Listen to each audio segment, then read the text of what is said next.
think that's the biggest motivation for me for learning other languages is, can I banter with old people and like talk a little trash, you know, but like be playful and have fun. Do you remember any tips or tricks that helped you along the way giving speeches in Mandarin?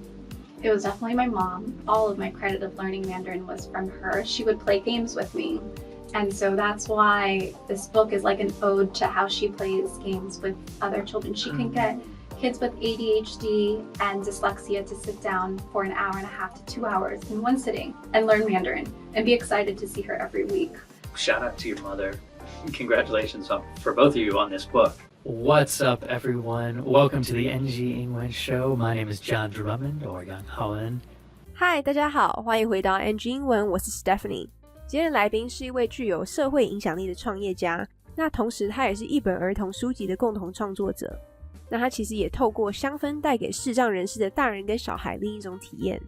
接下来就让我们来欢迎 Emily。Today I am joined by the multi-talented Miss Emily. Emily is a social impact entrepreneur. She is now the co-author of an incredible children's book. She comes from the world of fragrance and how to enhance your senses and give visually impaired children and adults new experiences through scents and so much more. So everyone, please welcome Emily. Thank you, John. What's up, Miss Emily? You know what's crazy is this is the first time we've met in real life, even though we've taken multiple calls online together for hours. Yes. Which is so crazy. The power of technology. So, Emily, I am having a hard time summarizing what it is you do in the world. So can you help our audience here on NG英文share a little bit about you? Who is the woman, the myth, the legend, Miss Emily? So I guess I would start out with how I worked in corporate. My very first internship was at Bacardi, and I thought that I wanted to have kind of a reverse language experience of going and living in China, in Shanghai, during college. During that time, they matched me up to work at Bacardi, and I had experience working in the Asia Pacific floor and then the China floor. So had a reverse identity crisis a bit about exploring what I wanted to do, and they put me in human resources. And when I went back to finish my undergrad, I continued in human resources and started learning that I really liked to work with people behind the scenes to develop them in their career. During those 5.5 years, I got to work with some really incredible people and learn from them. And it was at a flavors and fragrance house. And I got exposure, to really smart creative people and really smart financial acumen people, and people who were willing to take me under their belt and teach. And during that time, there was a perfumery teacher. We have an in-house perfumery school that I learned that there are only 450 perfumers in the world. And there are about 750 scent developers that are kind of like their project managers or product managers, product developers, creating scents. And I fell in love with the creative process, and I also saw how they had the pressure to deliver on their KPIs. In that time, we acquired 5 businesses in an M&A within a year, and I was starting to... M&A, mergers and acquisitions, everyone listening. Yes. I was starting to feel burnt out.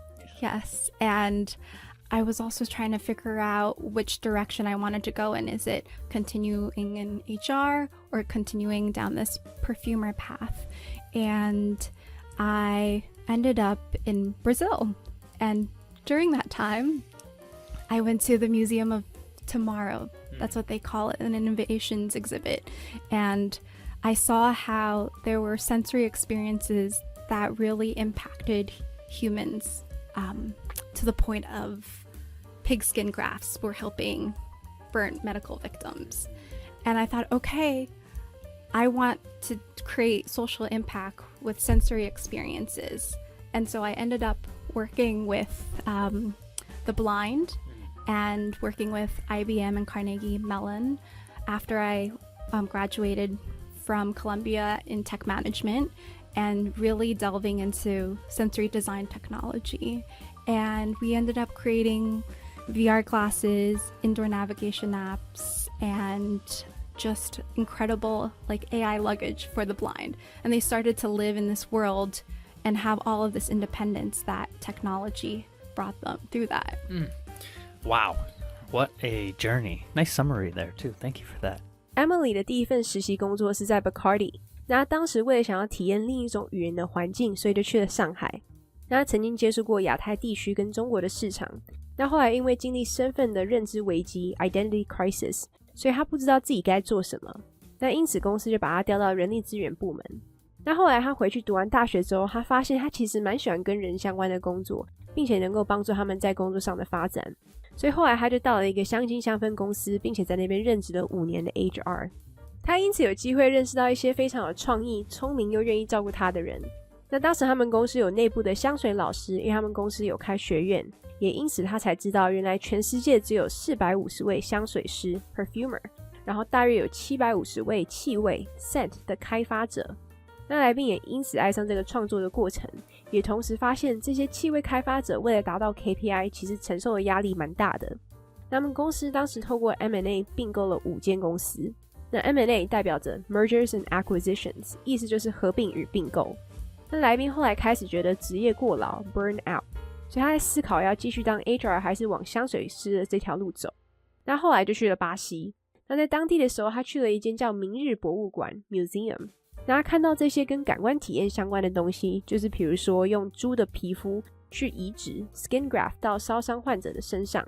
那来宾就觉得他想要做一位可以透过感官就能够带给社会影响力的人，因此他开始与盲人 blind 合作。那他也跟 IBM 以及卡内基梅隆大学合作研发一些感官科技。那他们创造了像 VR 虚拟眼镜以及室内导航 App， 还有一些可以帮助盲人的相关科技。那现在他们可以透过这些科技生活上更独立了。我们继续来听接下来的专访吧。And so really that gave you your first exposure to, you know, a kind of term we've said now, social impact entrepreneur. And so for you, what does being a social impact entrepreneur mean? I think it's having the belief that you can do good and also make a profit. Lots of time people find that you can only choose one or the other. And Guilty. yes, yes. And I started getting interested of like, how do nonprofits do good but make money too? Or why do people have nonprofits, and how are for-profits being designed to work for good causes? Every time I thought about making money, I was like, am I being a good person? You know, I grew up with this limiting belief of, if I make more and more money, I'm being a bad person. Right. You know?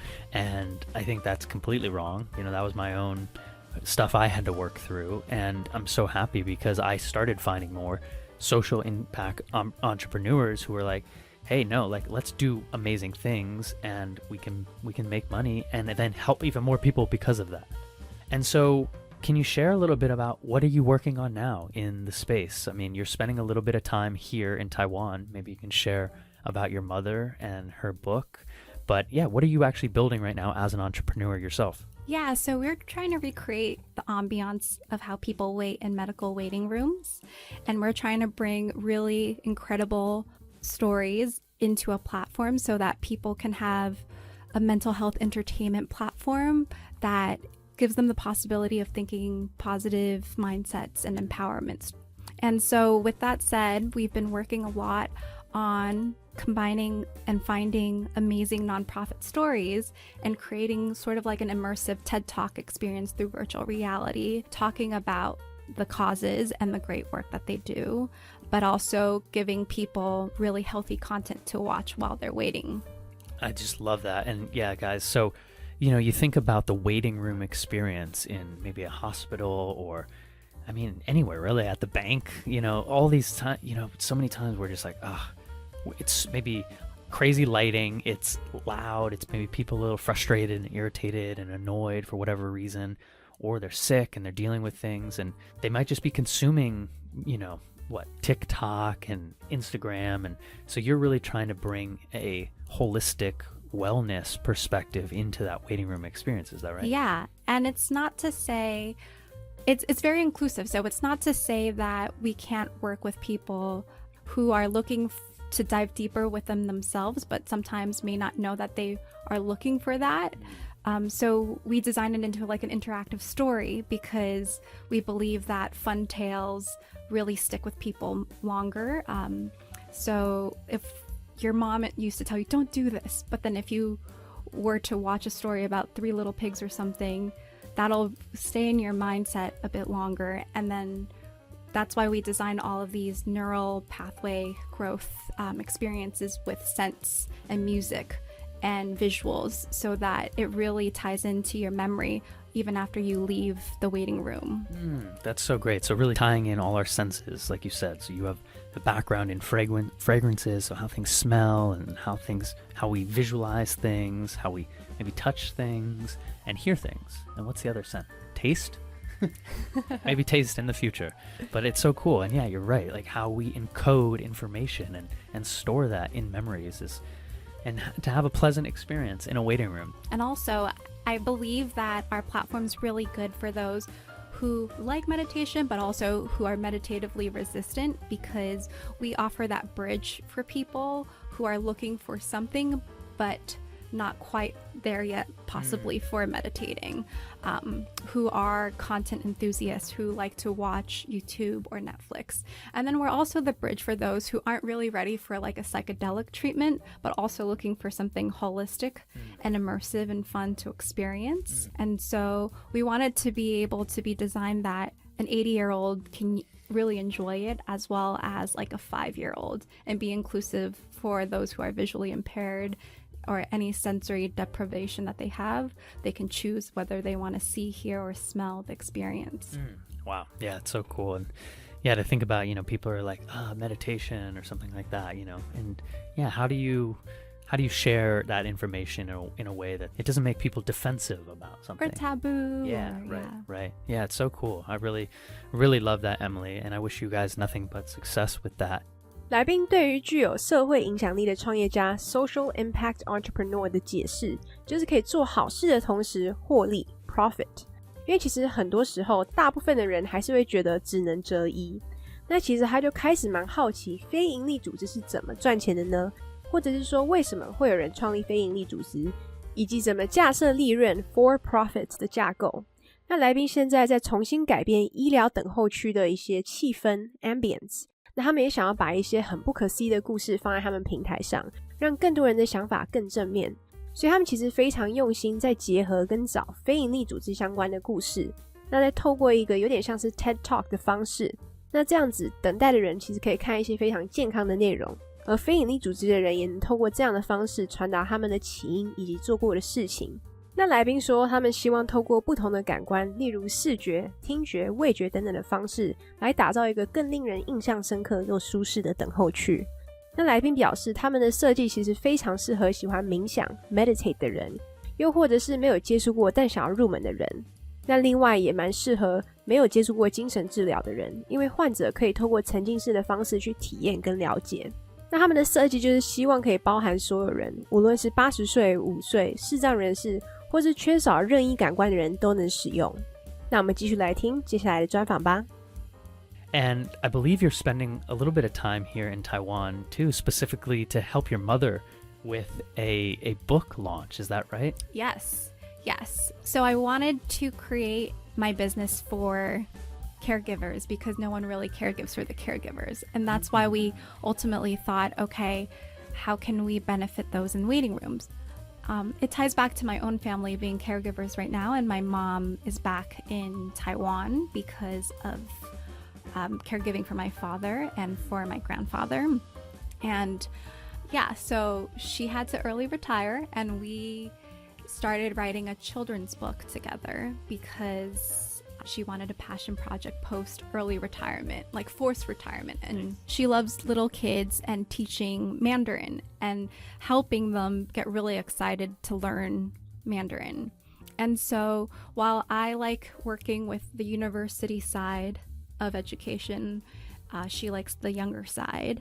And we just happened to start creating a story together because I hated learning Chinese growing up. Yeah, so this whole book is about 12 zodiac signs, but we start with Bun Bun the bunny. Oh, yeah, I remember Bun Bun the bunny, yeah. And Bun Bun is coming to Taipei and can't find the carrot cake, asking grandma, like, I want a carrot cake for my birthday, and they start making it together. So we have social studies of the culture of Asia and how they celebrate birthdays here. We have mathematics with the recipe and the measurements. And then at the very end, we have like 7 vocabulary words that we've chosen that are paired with the book. Like, how do you say carrot in Mandarin? And how do you say bunny in Mandarin? I love that. It's so cool. Yeah, so many subjects right there being taught through the children's book. And I love that it's so tied to your own personal story as well, with resisting learning Mandarin. Yeah. It's basically finding fun and interactive ways for people who are learning English and Chinese as a second language. The whole book is in English. There are vocabulary words in the back that are both in simplified and traditional and with pinging, so that whatever way you learn Mandarin, you can have access to it. I love that. Yeah, when I was studying Mandarin on my own, I was always trying to find kids' books that I could just enjoy reading. But the thing was, it was mostly in Zhuing, in Bapama, so I couldn't. I was using pinging to learn, but I was like, oh man, I don't want to learn Zhuing or Bapama to learn. So I was having a hard time finding children's books that I would enjoy. So anyone listening out there who wants to learn Mandarin, this might be a great book for them. Yeah, it's going to be launched on Easter Day. We thought Day. it was appropriate, April 8th. Yeah, and hopefully in time for Children's Day as well. And that's why I've extended my stay to help launch the book here. It's so cool. Yeah. Well, happy Easter for you and your mother. That's so awesome. 来宾现在回台湾的主要原因是为了帮助他母亲出版一本书。那他现在还要做另一件事情，就是照顾照护者 caregivers。那这是因为来宾的连结，就是他母亲就是为了要照顾他的父亲，所以成为照护者回来台湾。那他也因此被迫退休，所以现在他与他的母亲开始共同创作一本儿童书。那主要也是因为他母亲希望可以有一个激情项目 passion project， 也就是只做一个不是以赚钱为目的热爱的项目。那来宾的母亲因为很喜欢小孩，也很喜欢教他们中文，并且让他们感兴趣，所以他比较想要跟低年龄层的一些教育做结合。那现在他们的故事是用12生肖为主轴，并且由一个兔子开始。那其实故事里面也会包含一些华人文化，例如如何庆生。那最后他们也会整理出故事中7个词让小朋友复习。那其实也是希望透过有趣的互动，让小孩同时学中文跟英文。那他们的中文其实有简体、繁体、拼音跟注音，这样无论是学哪一种都是可以的。那这本书会在复活节 Easter 4月8号的时候出版。我们继续来听接下来的专访吧。Do you think, though, Miss Emily, we can switch gears a little bit to speaking of that, of your language journey? You said you were a little bit resistant to Mandarin, but what for you came first? Was English spoken at home, or was it Mandarin at home, or how did that work for you? So English was spoken at school, and coming home with mom, it was always Mandarin. With dad, it was English. And that was how they balanced my Mandarin learning skills. I would say my Mandarin, I always joke it's about 5 to 7 year old level because that's Mine too. Good, right? That's as old as my mom would be willing to teach. So I was not the A+ student learning pinging in college. And that's why I went to China to really see, okay, can I get immersed in the culture and speak fluently there? Oh, wow. So that's interesting. So going to China was your first real exposure trip. Did you come back to Taiwan when you were young and kind of test out your Mandarin along the way? Yes, I did. I also had opportunities in America to participate in Mandarin speech competitions and Taiwanese speech competitions. And back so you speak Taiwanese too? I could a little bit. Hey, Yeah. all right, cool. Yeah. Cool. Yeah, but when you were like in 4th grade and you're winning these competitions and you get like $600, you think you're the coolest thing, right? Yeah. And that was what motivated me to be like, oh, I could banter with my uncle in Mandarin and he can tease me and I can tease him back. It's so cool, Emily, because I think that's the biggest motivation for me for learning other languages is can I banter with old people and like talk a little trash, but like be playful and have fun. And that was a big motivation for me with Mandarin. Do you remember with your own kind of process, obviously your parents were helping you in that kind of immersive environment, but do you remember any tips or tricks that helped you along the way, maybe with, getting better at giving speeches in Mandarin? It was definitely my mom, her patience. I was really lucky to, all of my credit of learning Mandarin was from her. She would play games with me. And so that's why this book is like an ode to how she plays games with other children. She can get kids with ADHD and dyslexia to sit down for an hour and a half to 2 hours in one sitting and learn Mandarin and be excited to see her every week. And so I kind of took that for granted growing up, but looking back in hindsight, this is why this project of this book is so special to me too. That's beautiful. Yeah. And so she's a Mandarin teacher actually by trade, is that right? Yes. Oh, wow. That's so cool. Shout out to your mother. Congratulations for both of you on this book. Are you technically a co-author? I am. Oh, what? So I get to say, I'm going to have to redo this intro because, you're a co-author here now, young lady. It's nice. Wow. A passion project that learned a lot of work along the way. Oh my goodness, I'm sure. Who did the illustrations for that? We have my mom's friend's daughter who did it. Cool. Oh my she goodness. She drew instead of 7-Eleven, it's 8 always open, I'm thinking like infinity. Yeah. Always open. Or fa, right? Yeah, prosperity. Prosperity. I think of fa and I think of Christmas songs. That's funny. No, I think of mahjong. It's fa, right? One of the pieces. Yeah. Anyway, where my mind goes. Well, Miss Emily, do you feel that now in your adult phase as an entrepreneur, do you feel language is still a very important component of your life? Absolutely. I feel very blessed to have, the opportunity to learn Mandarin. I think if there's a superpower in the world, I would want to learn every single language, Yeah, so it just gives you different opportunities when you can speak another language. Yeah, I couldn't agree more. Awesome, Em. Well, I wish you and your mother great success with the book, and I wish you success with your new entrepreneurial program. 来宾之前都在学校用英文跟母亲说中文，然后跟父亲说英文。他们就是用这种方式来平衡他的中英文能力。那来宾自嘲他自己的中文能力大概是5到7岁小孩的程度，因为7岁之后他母亲就不想教了，也因此他在大学的时候才想要去一个全中文的国家试试看自己是否适应。那来宾也曾经参加过中文的演讲比赛以及台语的演讲比赛。那像身为小孩的他，当时觉得能够赢得$600是史上最酷的事情。再加上他能用中文跟他的叔叔互相开玩笑 banter 跟逗对方。那来宾记得他其实很幸福，他母亲非常有耐心，而且会跟他玩游戏。所以他现在希望这本书就是可以跟一些过动症 ADHD 跟阅读障碍 dyslexia 的小孩一起坐下来1到2个小时，让他们学习中文。那他们的绘画 illustrations 是他母亲朋友的女儿帮他们画的。那他也认为其实语言在成人的生活当中是非常实用的，因为越多语言就代表越多的机会。我们继续来听接下来的专访吧。Question I'd love to end the show with is if you could go back and speak to a younger Emily, maybe winning $600, giving Mandarin speeches. $600 is still, if I won that right now, I'd still be happy, okay? But if you could go back and give yourself advice, would there be any advice you give yourself about language, life, impact, anything?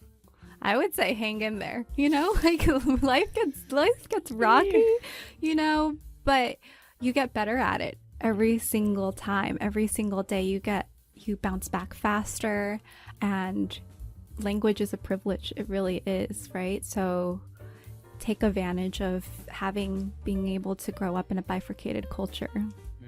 Yeah, love it. Ride that wave. It's a rocky one. There's ups and downs. It's a roller coaster, but I love it. We do hopefully get better as we go.